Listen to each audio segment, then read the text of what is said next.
I think I want to just take one step back before I answer your question, because also perhaps some of our listeners are wondering, what does the word itself immaculate mean? Because it's not a very common English word. Yes. You don't hear people in the matatu speaking of immaculate. So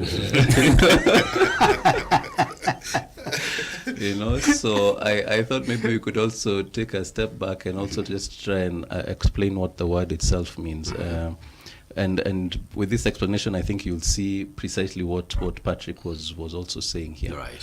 So the word immaculate is a Latin-derived word, right? So it comes from a Latin word, which is macula. So first of all, it has the I am at the beginning, the Im-Macula. So I am. We find that I am, in other words, like impossible. Right. So what does impossible mean? It means not possible. Okay. So what does immaculate mean? It says without macula, without a macula. What is a macula? A macula is a stain. Right. Okay. So when we speak about the immaculate conception, we're speaking about the conception that had no stain. Stain of what? Stain of sin. Okay. Right. Which brings us now to your question. Yes, Mary was conceived without original sin. And yes, Jesus was also conceived without original sin. But for two different reasons. Okay, and this is I actually thought this is what Patrick was going to mention before he took us to the Great Commission. So Jesus is conceived without original sin because he is God. He's conceived of the Holy Spirit, as you were saying. Mary, on the other hand, is conceived without original sin for two reasons. One is because it's a grace that she has been given. It's not through her own power. It's not because she was, in a manner of speaking, anything special. It's just that Jesus looked on her, or God looked on her, said, this is who I want to be my mother.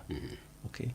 And then he prepared her for that vocation. All right. She's going to be my mother. I'm going to prepare her. I'm going to give her what she needs in order for her to be my mother. Just in the same way that God looks at you, God looks at me and says, okay, fine.